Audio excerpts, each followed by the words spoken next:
করতে পারি আমরা মৃত্যুবরণ করে শান্তিতে থাকবো। আর যদি এই সুন্দর বাংলাদেশ না দিতে পারি, দেশের মানুষ যদি কষ্টে থাকে, দেশের মানুষ যদি আমাদের জন্য অভিশাপ করে, তাহলে আমাদের মৃত্যুটাও হবে কষ্ট। এজন্য সকল মুক্তিযোদ্ধাদের বলতে চাই, আপনারা এই জাতির শ্রেষ্ঠ সন্তান। আসেন না আমরা সবাই এক প্ল্যাটফর্মে দাঁড়াই, এক কাতারে দাঁড়িয়ে এই বাংলাদেশটাকে কোন পথে নিয়ে গেলে, কোন কাজ করলে এই বাংলাদেশটা মাদক মুক্ত বাংলাদেশ হবে।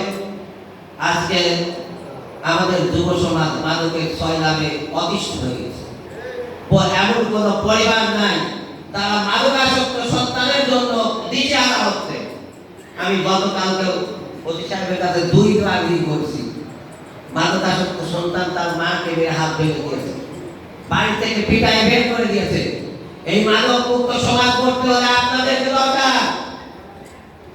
আমি মনে করি মাদক বাংলাদেশের জন্য একটা সবথেকে বড় সমস্যা। এই সমস্যা দূর করার জন্য আসেন আমরা সবাই কাঁধে কাঁধ মিলিয়ে কাজ করি, তাহলে আমরা দেশটাকে মাদক মুক্ত একটা দেশ বানাতে পারবো। আপনারা যেই আশা বুকে ধারণ করে নিয়ে বাংলাদেশের স্বাধীনের জন্য জীবন দিয়েছেন, জীবন বাজি রেখে মুক্ত করেছেন দুর্নীতি মুক্ত একটা বাংলাদেশ। আমরা কি দুর্নীতি মুক্ত বাংলাদেশ গড়তে পেরেছি? এই দুর্নীতি মুক্ত বাংলাদেশ গড়তে আবারও আপনাদের হাতিয়ার হাতে নিতে হবে। আমরা হবো আপনাদের সহযোগিতা। রাজি আছেন তো ইনশাআল্লাহ? আপনারা মৃত্যুর আগে এই বাংলাদেশকে এমন একটা বাংলাদেশ উপহার দিয়ে যাবেন যে বাংলাদেশের দুর্নীতি নামক এই শব্দটি আর থাকবে না। আমরা আপনাদের সহযোগিতা হিসেবে থাকতে চাই।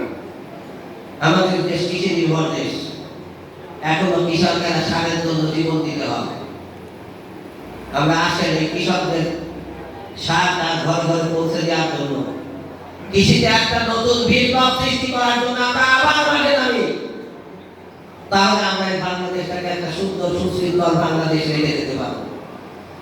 প্রিয় উপস্থিতি, আমি আপনাদের সবাইকে মোবারকবাদ জানাই, সবার দীর্ঘায়ু কামনা করি। যারা অসুস্থ আছেন দোয়া করি আল্লাহ যেন শেষ নিঃশ্বাস ত্যাগ করা পর্যন্ত সুস্থ থেকে এই বাংলাদেশের মানুষের জন্য কিছু দিয়ে যাওয়ার তৌফিক আপনাদের দান করেন। আমার জন্য দোয়া করবেন। আপনাদের যে সম্মান, যে খ্যাতি, আপনাদেরকে যেন সম্মানের মণিকূটায় আসন দিয়ে আমরা এই কুমারকালীকে করতে পারি। আল্লাহ পাক রব্বুল আলামিন আমাদের সবাইকে সেই তৌফিক দান করুন। আমিন। আসসালামু আলাইকুম ওয়া রাহমাতুল্লাহি ওয়া বারাকাতুহু।